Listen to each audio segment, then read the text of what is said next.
파트 2 15장의 155쪽에 111번, 112번 같이 해보도록 하겠습니다. 이거는 조직을 염색하고 관찰하는 그 과정에 대한 내용이 되겠어요.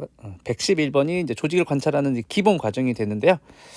첫 번째, 우리 조직은 여러 개의 세포들의 이런 입체적으로 되어 있기 때문에 얘를 우리가 도말할 수가 없어. 얇게 민다고 밀리지 않아. 그래서 얘를 얇게 점여야 됩니다. 그래서 어떻게 하냐면 맨 처음에 포르말린을 넣어서 세포를 고정하죠. 지식형입니다. 고정을 먼저 한다. 고정. 왜냐하면 나중에 자르는데 고정돼 있지 않으면 세포 안에 있는 물질들이 바깥으로 나오니까 이 조직들에 있는 모든 단백질 이런 애들을 그 자리에 있도록 고정을 해주죠. 자, 그 다음에 자르려면 딱딱해야 되는데 조직은 말랑말랑하죠. 동물 조직 같은 거, 살 같은 거 말랑말랑하잖아요. 그를 딱딱하게 만들려면 어떻게 해야 되냐면 파라핀을 조직에 집어넣어야 돼요.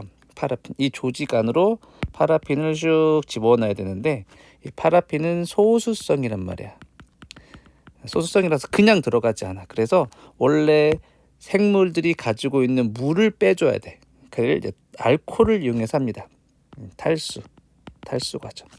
근데 알코올을 그냥 하면 안 되고 처음에는 이 조직을 50% 에탄올에 담고 그 다음에 60%에 담고 그 다음 70, 80, 90, 100% 에탄올에 담그면 되는데요.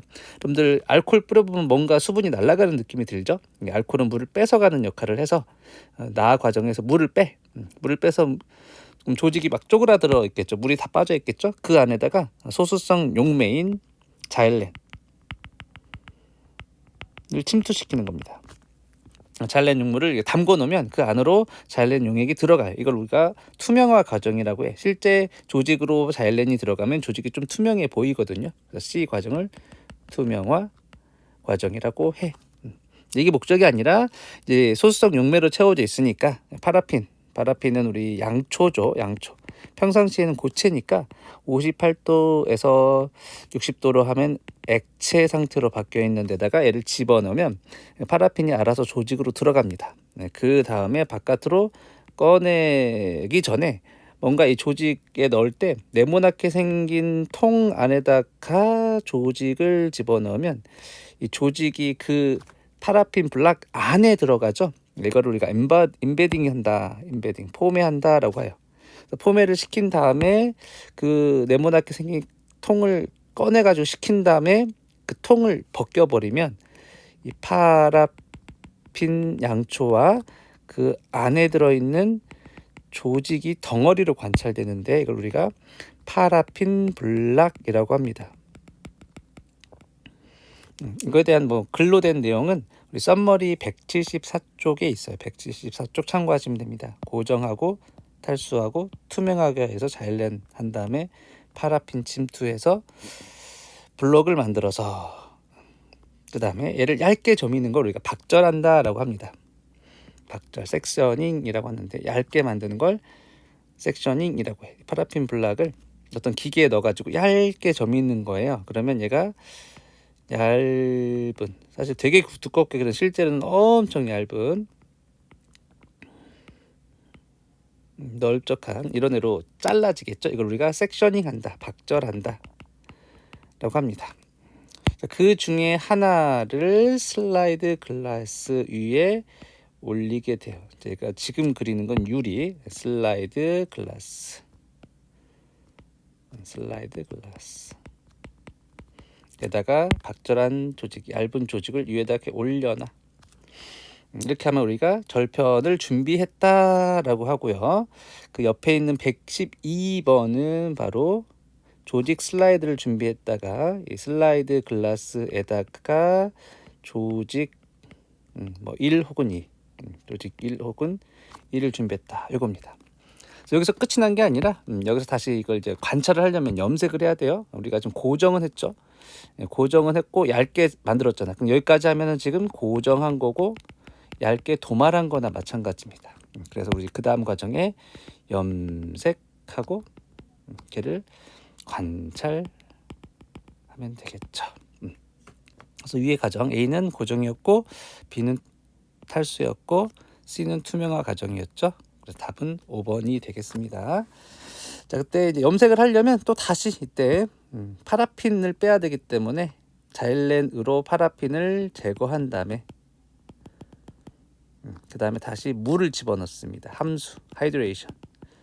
에탄올 농도를 100에서 다시 거꾸로 50으로 이렇게 낮추게 되면 물이 다시 조직으로 들어가거든요. 그러면 원래 상태인 친수성 환경이 되니까 염색약들이 잘 들어가겠죠. 그래서 염색해서 관찰하면 되고요.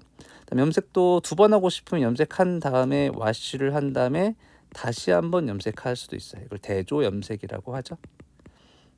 그래서 옆에 있는 문제는 이 슬라이드가 만들어진 이후에 어떻게 시료를 준비해서 염색하고 관찰하는지가 112번에 나와 있어요. 111번은 답은 5번입니다. 자, 이 관찰하는 방법이 여러 가지가 있는데 사람의 그 조직의 항체를 이용하면 면역, 그다음에 화학 물질 DAB라는 우리 물질을 다 넣을 거예요. 관찰하는 것을 시료 관찰법 중에 조직 관찰법 중에 면역 조직 화학법이라고 합니다. 우리 수업 시간에 한 적이 있긴 있었습니다. 이 방법으로 단백질 X가 어디 있는지 관찰을 하려고 한다. 준비된 2개의 조직 슬라이드에 3% 과산화수소를 넣는다라고 했는데 지식형으로 알아두세요. 원래 하는 과정입니다. 왜 넣냐면 만약 과산화수소를 넣지 않는다면, 처리하지 않는다면 조직에 원래 이 어떤 퍼럭시데이즈 같은 게 조직에 존재하고 있어. 내가 넣어준 게 아니라 조직에 있다. 맨 마지막에 바 과정에 우리가 PBS로 세척한 후 DAB를 넣는다고 했는데 DAB는 바로 이 퍼럭시데이즈의 기질이 되겠어요. 그래서 내가 과산화수소를 처리하지 않고 바 과정에 DAB를 처리하면 조직에 이미 존재하고 있던 이 퍼럭시데이즈로부터 발색이 된다는 거지. 그래서 원래 내가 X가 있는 곳을 발색시키고 싶은데 X가 없어도 발색이 된단 말이야. 잘못된 결과가 나오니까 이 과산화수소를 처리하는 겁니다. 지식형이고, 그래서 외우면 됩니다. 기억. 가 과정에서 H2O2를 처리하는 이유는 조직에 존재하고 있던 과산화 효소 활성을 억제하려고 넣는 겁니다. 기억은 맞는 보기가 되겠어요. 그 다음에 또 마지막 과정에 한번 염색하고 다시 헤마톡실린으로 염색하는, 이건 왜 그러냐면 그냥 발색을 시키면 이렇게 까맣게만 나타나. 근데 이게 무슨 의미를 가지냐는 거지. 헤마톡실린은 핵을 염색하는 플러스 전하를 띠는 염기성 염료입니다. 그래서 핵산 마이너스를 염색해. 그러면 이게 만약에 세포라고 한다면 세포의 핵이 헤마톡실린으로 이렇게 염색이 되기 때문에 이 X가 존재하는 곳이 세포질인지 핵인지 세포 바깥인지 세포 아닌지를 이렇게 알 수가 있어요. 헤마톡실린은 핵을 염색함으로써 여기서 지금 까맣게 보이는 것들이 다 헤마톡실린으로 염색된 겁니다. 그래서 상대적으로 X가 염색된 부분, X는 약간 옅은 회색으로 돼 있죠. 염색함으로써 X 발현 부분을 더 정확히 알려고 한 대조 염색이 되겠습니다. 그래서 기본적인 전체 과정에 대해서 좀 설명을 드렸고, 자, X를 알아보려면 일단 조직에 있던, 자, 다시 위로 올라갑시다. 과산화수소를 처리해가 조직에 있던 퍼럭시데이즈를 처리한 다음에, 자, 그다음에 우리가 항체를 처리해서 붙일 거야. 근데 우리 웨스턴 블랏 기억나시죠? 웨스턴 블랏 할 때 항체를 바로 처리하면 항체가 아무데나 다 붙을 수 있잖아. 비특이적 결합을 할 수 있으니까 여기서 정상염소 혈청을 넣은 거예요. 이 정상염소 혈청이 웨스턴 블랏의 그 BSA 효과, 블라킹 효과를 내는 겁니다. 얘를 처리하면 비특이적 결합이 일어나지 않게 하는 거예요. 자, 그다음에 1번은 생쥐의 면역 글로불린. 생쥐의 항체란 뜻이죠. 면역 글로불린 항체입니다. 생쥐의 항체. 제가 늘 말하죠. 이거는 그냥 대조군이다. 왜냐하면 우리 2에서는 생쥐율의 항X 항체를 넣을 건데 항체를 2에서 넣었으니까 1번은 아무것도 안 넣는 것보다는 그냥 항체를 넣어주는 게 대조군이 되잖아요. 그래서 넣어주는 거고 아무런 큰 의미는 없습니다. 그래서 만약에 2에서 넣은 데서 X가 존재한다면, X가 존재한다면 생쥐율의 항X 항체는 우리 말에 다 그 뜻이 들어있죠. X에 결합하는 항체라는 뜻이야. 까만색으로 표현한 게 X에 결합하는 항체가 되겠죠. 내가 생쥐율이기 때문에 여기를 구성하는 모든 아미노산들은 생쥐 거죠. 원래 사람이랑 생쥐랑 이 아미노산 서열이 좀 다릅니다.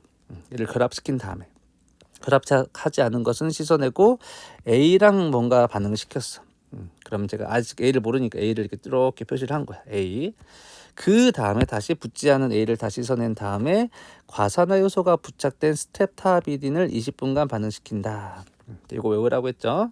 그 다음에 처리한 이 마 과정은 스텝타비딘이 있고 거기에 동시에 퍼럭시데이즈, 홀스레디시 퍼럭시데이즈 같은 게 물리적으로 붙어있는 이 파란색을 처리한다는 거야.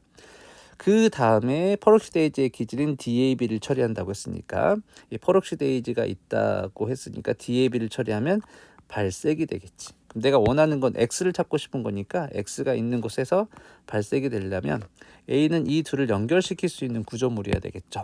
그래서 A는 반드시 바이오틴이 있어야 됩니다. 이거 외우라고 했죠. 스트랩타비딘과 바이오틴은 특이적 결합을 한다. 그 다음에 얘가 또 어떤 부분을 가지고 있어야 되냐면 생쥐의 항체에 결합하는 부위를 가지고 있어야 되겠죠. 그래서 A에 해당하는 거 디귿에 있죠. A는 바이오틴도 있어야 되고 항생쥐 면역글로불린 항체. 이게 무슨 뜻이라고? 생쥐의 항체에 결합하는 항체란 뜻이죠. 생쥐 면역글로불린, 제가 생쥐의 항체라고 했잖아요. 그 생쥐 항체에 그 앞에 붙은 항은 뭐라고? 그거에 결합하는 항체. 이러면 되겠죠. 맞죠? 생쥐에 결합하는 항생쥐 면역글로불린 항체에 바이오틴이 붙은 거라면 걔는 A로 쓸 수 있죠. 그래서 디귿 맞습니다. 근데 그 생쥐의 면역글로불린을 항원으로 인식하려면 이 항체는 반드시 어떤 다른 생물체, 즉 생쥐가 아닌, 여기서 염소로 나왔는데 염소가 아니라 이게 토끼여도 되고 사람이어도 됩니다. 어차피 생쥐 항체에 결합하는 항체이기만 하면 돼요. 어쨌든 디귿은 답이 될 수 있으니까 맞는 답이 되겠죠. 그래서 기억 디귿 맞고요. 그 다음에 헤마톡신은 뭐라고? 얘가 어디 염색됐는지, X가 어딘지를 대강 알아보기 위해서 핵을 염색해서 XH를 대강 알아보기 위한 대조 염색이라고 했죠. 그래서 4과정은 DAB에 한 X의 염색 강도를 증폭시키는 과정이 아니라 4과정은 대조 염색 혹은 핵 염색 과정이다. 이렇게 해야 됩니다. 그래서 리을은 틀려요. 자, 1번에다가는 정상 염소 혈청을 넣었으니까 1번에는 X가 있었더라도 정상 염소 혈청은 결합하지 않았겠죠. 씻어내면 이제 다 사라질 거고, 두 번째 A도 결합하지 않았으니까 넣었다가 씻으면 사라지고, 그 다음에 마지막에 과산화 요소를 가지는 애를 집어넣었다가 또 씻어내니까 사라지겠지. 그러면 DAB를 처리해도 효소가 없으니까 X는 반응이 일어나지 않을 거야. 그래서 1번은 이 회색 하이라이트가 나타나지 않은 이유는, 여기가 나타나지 않은 이유들은 원래 X가 없어서가 아니라 여기는 그냥 대조군 항체를 썼기 때문에 그렇죠. X는 존재하는 겁니다. X는 지금 어디 존재하고 있어? 상피세포나 분비선에 존재하네요. 둘 다 우리 상피 조직이죠. 상피 조직 혹은 외배업 유래 조직이죠. 그래서 X는 상피 조직 혹은 외배업에서 발현하는 어떤 단백질이라는 것을 알 수가 있네요. 이 색깔만 따져서는 세포질에도 존재하는 단백질임을 알 수 있습니다. 그렇죠? 자, 근데 슬라이드 2를 염색할 때 나 과정을 생략하면 어떻게 되냐? 나 과정은 아까 제가 블로킹 과정이라고 했죠? 블로킹 과정을 처리하면 항체가 여러 군데 붙기 때문에 더 까맣게 나타나겠죠. 회색이. 블로킹. 항체가 이상한 데 붙지 않도록 막아준, 이걸 처리하지 않으면 항체가 아무데나 다다닥 달라붙겠죠. X가 아닌 곳에도 항체가 달라붙으면, X가 아닌 곳에 항체가 이렇게 달라붙으면 그 다음 단계 쭈쭈쭉 다 일어나죠. 발색 다 될 거 아니야. 그럼 더 진하게 아니면 까만 영역이 더 넓게 나타나겠죠. 1번처럼 아무것도 안 나타나지 않을 거예요. 그래서 니은 틀립니다. 기억 디귿. 그래서 답은 2번이 됩니다. 오랜 긴 설명 들어줘서 고맙고요. 이거는 뭐 들으면 좋다 정도였었죠. 끝.